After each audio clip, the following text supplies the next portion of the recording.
আমাদের সকলের লাইফেই দেখবেন এমন কিছু মানুষ থাকে, এমন কিছু মানুষের ব্যক্তিত্ব থাকে যেখানে মানে ওই যে কৌরব পাণ্ডবদের যুদ্ধ হয় না, শকুনি মামা জৈসা বিহেভিয়ার আর মন্থরা জৈসা বিহেভিয়ার, ওই যে মন্থরার লাগান ভাজান মাতা কই লাগান ভাজানে, ওই যে শ্রী রামচন্দ্রের 14 বছর বনবাস হয়।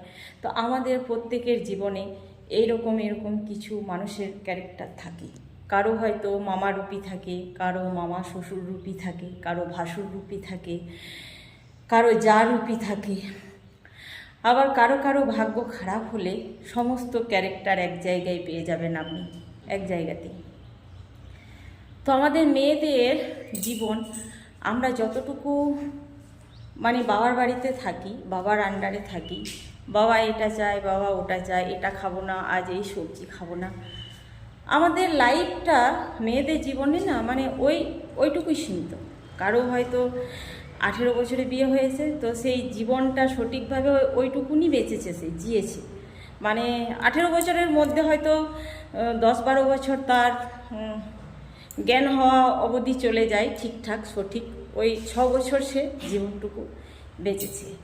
আবার কারো হয়তো 20-25 বছর হয়তো বিয়ে হয়েছে, সে হয়তো যতটুকুনি পেয়েছে ওইটুকুনি জীবন সে বেঁচেছে। মেয়েদের বেশিরভাগ জীবনটা শ্বশুরবাড়িতে কাটে। তো শ্বশুরবাড়ির লোকজন যদি মানে একটা মেয়ে তো শুধু স্বামীকে নিয়ে থাকতে পারে না সারাক্ষণই, বলুন। আচ্ছা, অনেকে বলে বিবাহিত জীবন মানে স্বামী স্ত্রীর, আচ্ছা বেসিক্যালি সেই সম্পর্কটাই কি সব? সেই সম্পর্কটাকে নিয়ে কি মানুষ বাঁচতে পারবে না?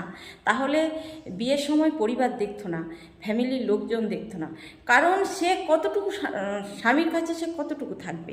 বিয়ের পর সকলেরই দৌড়ঝাঁপ থাকে জীবনে, মেয়েদেরও থাকে সাংসারিক জীবন, ছেলেদেরও থাকে। তো মেয়েদেরকে থাকতে হবে ওই পরিবার নিয়ে, ওই ফ্যামিলি নিয়ে।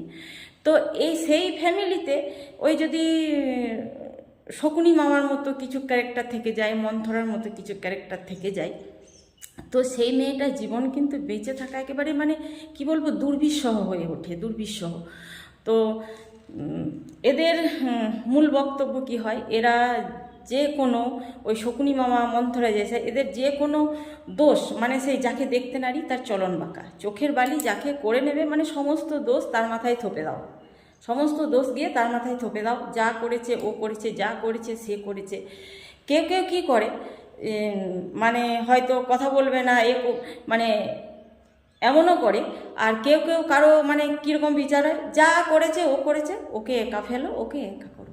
তো এইরকম কিছু ক্যারেক্টার থেকে থাকে। আমার জীবনে তো সমস্ত ক্যারেক্টারগুলোই আছে। আপনাদের জীবনে কে কে আছে একটু কমেন্ট বক্সে জানিয়ে যাবেন। তো সকলে ভালো থাকবেন।